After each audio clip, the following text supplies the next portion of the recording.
IPL 2025 28వ మ్యాచ్లో SRH మరియు KKR జట్లు తలపడబోతున్నాయి. అండ్ ఈ మ్యాచ్ని అయితే ఈరోజు ఢిల్లీలోని అరుణ్ జైట్లీ స్టేడియం వేదిక ఆడబోతున్నారు. ఈ మ్యాచ్ అయితే టాప్ 4తో ఎలాంటి సంబంధం లేని మ్యాచ్. అంటే ఈ మ్యాచ్లో ఎవరు గెలిచినా ఎవరు ఉన్నా టాప్ 4కి కానీ టాప్ 2కి కానీ ఎలాంటి ప్రాబ్లం ఉండదు. బట్ స్టిల్ ఈ రెండు టీంల దృష్ట్యా చూసుకుంటే ఈ మ్యాచ్కి అయితే చాలా సిగ్నిఫికెన్స్ ఉంది. ఎస్పెషల్ ఎస్ఆర్హెచ్ టీంకి ఇది ఒక రీవెంజ్ మ్యాచ్. వాళ్ళకైతే ఈ కేకేఆర్ టీం ఒక నైట్ మేర్ లాంటిదే.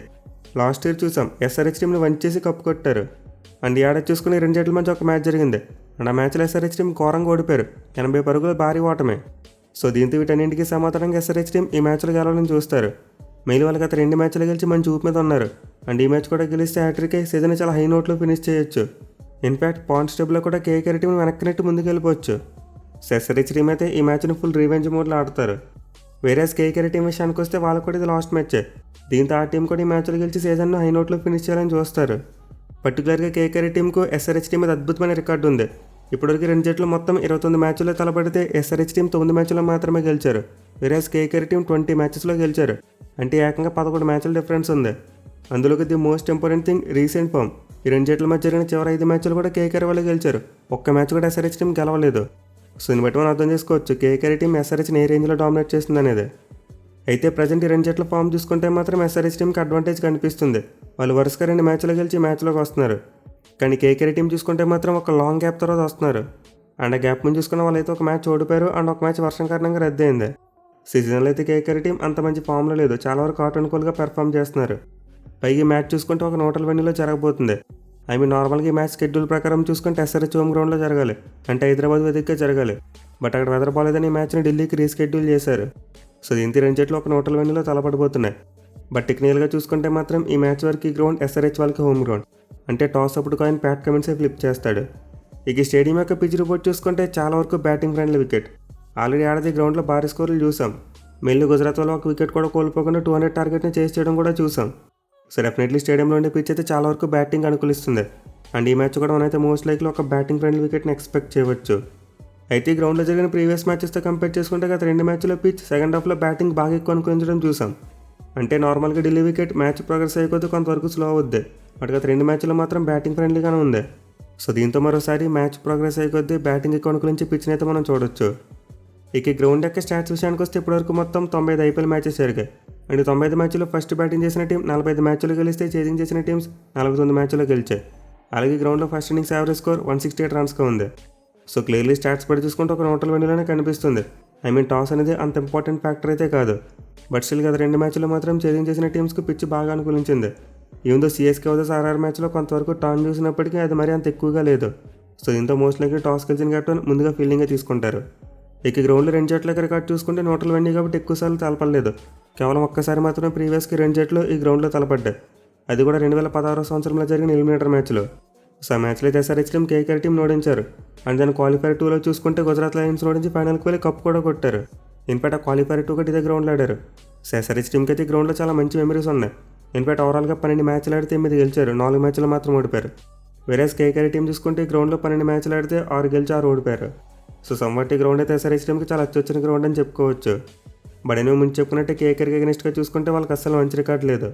సో దీంతో మ్యాచ్లో ఎస్ఆర్హెచ్ టీం జాగ్రత్తగా ప్లాన్ చేసుకుంటే ఆ రికార్డ్ని తిరగరాయొచ్చు. అయితే అది అంత ఈజీగా ఉండదు. ఖచ్చితంగా ఉన్న రెండు జట్ల మధ్య ఒక హెవీ కాంపిటీషన్ చూసేందుకు ఎక్కువ అవకాశాలు ఉన్నాయి. ఇక టీమ్స్ విషయానికి వస్తే ఎస్ఆర్హెచ్ టీం అయితే అద్భుతమైన ఫామ్లో ఉంది. వాళ్ళు గత 2 మ్యాచ్లో బ్రిలియంట్గా పెర్ఫామ్ చేశారు. మెయిన్లీ బ్యాట్స్మెన్ చాలా మంచి రిథంలోకి వచ్చారు. సో గత 2 మ్యాచ్లో చూసుకుంటే ఎస్ఆర్హెచ్ బ్యాట్స్మెన్ చాలా మెచ్యూర్గా బ్యాటింగ్ చేయడం చూసాం. ఎస్పెషల్లీ లాస్ట్ మ్యాచ్లో ఇషాన్ కిషన్ దగ్గర నుండి ఒక మంచి నాక్ వచ్చింది. అలాగే అభిషేక్ శర్మ చూసుకుని ఎంట్రీ క్లాస్ని చూసుకున్న కొంతవరకు మెరుగైన ఫామ్లోనే ఉన్నారు. సో వాళ్ళు ముగ్గురితో పాటు అనికేత్ వర్మ కూడా చాలా డేంజరస్ బ్యాట్స్మెన్. బట్ మిగతా వాళ్ళు చూసుకుంటేనే ఎక్కువగా రన్స్ కొట్టలేకపోతున్నారు. మళ్ళీ ట్రావిస్ హెడ్ సీజన్ ప్రోగ్రెస్ అయ్యే కొద్దీ ఫామ్ కోల్పోయాడు.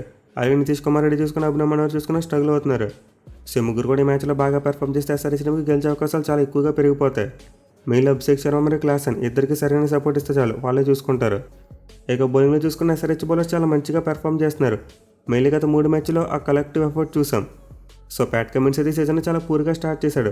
కానీ సెకండ్ హాఫ్లో మాత్రం చాలా కన్సిస్టెంట్గా బౌలింగ్ చేస్తున్నాడు. ఇన్ఫాక్ట్ ప్రతి మ్యాచ్లో వికెట్లు తీయడం మాత్రమే కాదు, ఎకనామికల్గా కూడా వేస్తున్నాడు. అలాగే జయదేవ్ ఉనాద్కట్ మరియు శర్మ లింగ కూడా చాలా మంచి ఫామ్లోకి వచ్చారు. ఇన్ఫాక్ట్ హర్షల్ పటేల్ కూడా మెరుగ్గానే బౌలింగ్ చేస్తున్నాడు. సాఫ్ట్ లైట్ ఎస్ఆర్హెచ్ పేసర్స్ అందరూ కూడా మంచి రిథంలో ఉన్నారు. బట్ ఎప్పటికైనా స్పిన్ బౌలింగ్ విషయానికి వస్తేనే కాస్త అటు ఇటు ఉంది. మెయిన్లీ మ్యాచ్ కోసం మేబీ ఎస్ఆర్హెచ్ని ఒక ఎక్స్ట్రా స్పిన్ అని తీసుకొస్తే బెటర్ అనుకుంటున్నా.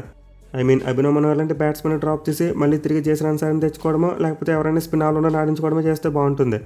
ఎందుకంటే ఢిల్లీ వికెట్ కొంతవరకు స్లో వేసుకుంటూ స్పిన్నర్స్ అనుకూలిస్తుంది. దీని బీచ్ మీద ఇద్దరు స్పిన్నర్స్ ఉంటే బెటర్. లేదు మా పేస్ బౌలర్స్ మంచి ఫామ్లో ఉన్నారని నమ్మకం ఉందనుకుంటే సేమ్ కాంబినేషన్తో వచ్చేస్తారు. సో ఈ మ్యాచ్ కోసం ఎదురైన ఎస్ఆర్హెచ్ టీం యొక్క ప్లేయింగ్ లెవెల్లో ఒక మార్క్ మాత్రం ఎక్స్పెక్ట్ చేస్తున్నా. ఇక కేకేఆర్ టీం విషయానికి వస్తే వీళ్ళు కూడా రీసెంట్గా కొంతవరకు మెరుగ్గానే పెర్ఫామ్ చేశారు. ఈవెన్ సిఎస్కే మీద మ్యాచ్ ఓడిపోయినప్పటికీ అంత ముందు 2 మ్యాచ్లు గెలిచారు. మళ్ళీ మిడిల్ ఆర్డర్ బ్యాట్స్మెన్ ఫామ్ అందుకోవడం చూసాం. రస్సెల్ జిత కొడుతున్నాడు, అలాగే రింకు సింగ్ కూడా రన్స్ చేశాడు. సో యాక్చువల్గా ఈ సీజన్ మొత్తం కేకేఆర్ టీంకి టాప్ ఆర్డర్ బ్యాట్స్మెన్ ఎక్కువగా కంట్రిబ్యూట్ చేశారు. But of light middle order batsmen దగ్గర కూడా రన్స్ రావడం చూస్తున్నాం. సో కేకేఆర్ బ్యాటింగ్లో ఒక వెంకటేష్ అయ్యర్ తప్పితే మిగతా వాళ్ళందరూ కూడా మంచిగానే రన్స్ కొడుతున్నారు. బట్ వెంకయ్యకి ఎస్ఆర్హెచ్ టీం అంటే ఒక ఫేవరెట్ అపోజిషన్, ఇప్పుడు కూడా రన్స్ కొడుతూ ఉంటాడు.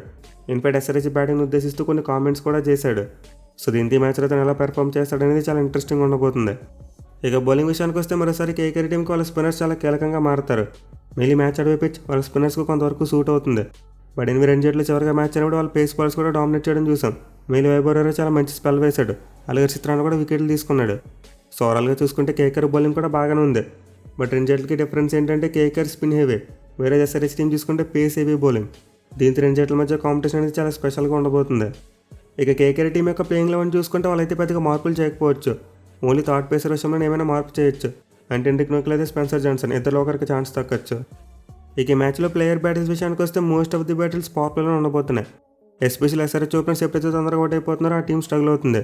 దీంతో మ్యాచ్లో కేకేఆర్ పేసర్స్కి మరి ఎస్ఆర్హెచ్ ఓపెనర్స్కి మధ్య ఒక మంచి బ్యాటిల్ చూడొచ్చు. అది కూడా ట్రావిస్ హెడ్కి ఎగనెస్ట్గా వైభవ్ అరోరాకు చాలా మంచి రికార్డు ఉంది. వాళ్ళిద్దరు ఇప్పటివరకు 2 ఇన్నింగ్స్లో తలపడగా 3 బాల్స్ వేసిన అరోరా 2 టైమ్స్ కూడా ట్రావిస్ హెడ్ని అవుట్ చేశాడు. అలాగే దర్శకుడు హర్షిత్ రాణా చూసుకుంటే అభిషేక్ శర్మని స్ట్రగుల్ చేశాడు. వాళ్ళిద్దరూ 3 ఇన్నింగ్స్లో తలపడితే 14 బాల్స్ వేసిన అతను 11 పరుగులు మాత్రం ఇచ్చాడు. ఇన్ఫాక్ట్ లాస్ట్ టైం 2 జట్లు తలపడినప్పుడు హర్షిత్ రాణాని అభిషేక్ శర్మని అవుట్ చేశాడు. సో దీంతో మరోసారి కేకేఆర్ యంగ్ ఫాస్ట్ బౌలర్స్కి మరి ఎస్ఆర్హెచ్ ఓపెనర్స్కి మధ్య ఒక మంచి బ్యాటిల్ చూడబోతున్నాం మనం. ఇక తర్వాత ఇషాన్ కిషన్ మరియు సునీల్ నారాయణ మధ్య కూడా ఒక మంచి బ్యాటిల్ ఉండబోతుంది. ఎస్పెషల్లీ నరేన్కి అగెనెస్ట్ కిషాన్కి చాలా బెటర్ స్ట్రైక్ రేట్ కనిపిస్తుంది. 6 ఇన్నింగ్స్లో 34 బాల్స్ ఆడితే 52 పరుగులు చేశాడు. బట్ అఫ్కోర్స్ అతను బౌలింగ్లో 2 సార్లు అవుట్ కూడా అయ్యాడు. సో ఇంత సీజన్లో మంచి ఫామ్లో ఉన్న సునీల్ నారాయణకు మరియు లాస్ట్ మ్యాచ్లో అద్భుతమైన ఇన్నింగ్స్ ఆడిన ఇషాన్ కిషన్కి మధ్య కూడా ఒక టాప్ మ్యాచ్ బ్యాటిల్ చూడొచ్చు. ఇక other side of power play చూసుకుంటే రహానెకు మరియు జయదేవ్ ఉనద్కట్కి మధ్య కూడా ఒక ఇంక్రెడిబుల్ బ్యాటిల్ చూడొచ్చు. మళ్ళీ ప్రీవియస్ ఉనద్కట్ రహానేని చాలా డామినేట్ చేశాడు. 6 ఇన్నింగ్స్లో 35 బాల్స్ వేసి 32 పరుగులు మాత్రం ఇచ్చాడు అండ్ ఆల్సో 3 టైమ్స్ అవుట్ చేశాడు. సో క్లియర్లీ రహానే అయితే ఉనద్కట్కి ఎగనెస్ట్గా చాలా స్ట్రగుల్ అయ్యాడు. దీంతో రహానే బ్యాటింగ్ రాగానే ఎస్ఆర్హెచ్ కెప్టెన్ బాల్ అతనికి ఇవ్వడమే.